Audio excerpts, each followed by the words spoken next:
श्री हरिवंश दोस्तों, पिछले वीडियो में हमने ये जाना था कि भगवान के 24 अवतार कौन से हैं और क्या क्या उनकी लीलाएं हैं।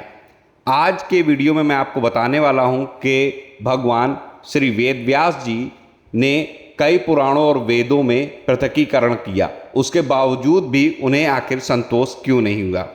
एक दिन इस वर्तमान चतुर्युगी के तीसरे युग द्वापर में महर्षि पराशर के द्वारा वसुकन्या सत्यवती के गर्भ से भगवान के कला अवतार योगीराज व्यास जी का जन्म हुआ।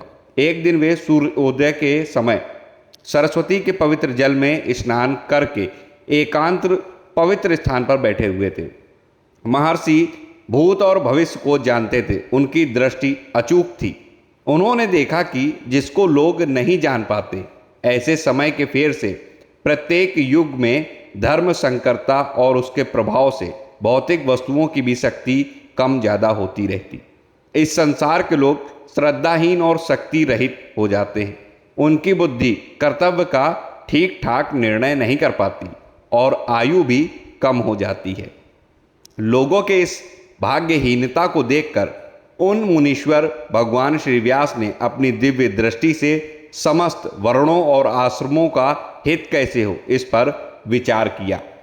स्त्री, शूद्र और पतित द्विजाति तीनों ही वेद श्रवण के अधिकारी नहीं हैं, इसलिए वे कल्याणकारी शास्त्र युक्त कर्मों के आचरण में भूल कर बैठते। अब उनके द्वारा उनका भी कल्याण हो जाए, ये सोचकर महामुनि व्यास जी ने बड़ी कृपा करके महाभारत इतिहास की रचना की। व्यास जी इस प्रकार अपनी पूरी शक्ति से सदा सर्वदा प्राणियों के कल्याण में ही लगे रहते। उनके हृदय को तो भी संतोष नहीं हुआ, उनका मन कुछ खिन्न सा हो गया। सरस्वती नदी के पवित्र तट पर एकांत में बैठकर धर्मवेत्ता व्यास जी मन ही मन विचार करते हुए इस प्रकार कहने लगे, मैंने निष्कपट भाव से ब्रह्मचर्य आदि व्रतों का पालन करते हुए वेद, गुरुजन और अग्नियों का सम्मान किया और उनकी आज्ञा का पालन किया। महाभारत की रचना के बहाने मैंने वेद के अर्थ को खोल दिया है, जिससे स्त्री, शूद्र आदि भी अपने अपने धर्म कर्म का ज्ञान प्राप्त कर लेते हैं। अगर मैं ब्रह्म तेज से संपन्न एवं समर्थ हूँ, मेरा हृदय कुछ अपूर्ण काम सा जान पड़ता है। अवश्य ही अब तक मैंने भगवान को प्राप्त करने वाले धर्मों का निरूपण नहीं किया।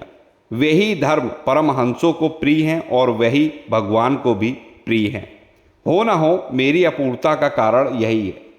श्री कृष्ण द्वैपायन व्यास इस प्रकार अपने को अपूर्ण सा मानकर जब दुखी हो रहे थे, उसी समय उनके आश्रम पर देवर्षि नारद जी आ पहुंचे। उन्हें आया देख व्यास जी तुरंत खड़े हो गए। उन्होंने देवताओं के द्वारा सम्मानित श्री देवर्षि नारद की विधि पूर्वक पूजा की। आज की वीडियो हमने ये जाना कि इस श्रीमद् भागवत महापुराण की रचना आखिर वेद व्यास जी ने क्यों की। ये आगे के अगले वीडियो में हम जानेंगे, अगले अध्याय में हम जानेंगे।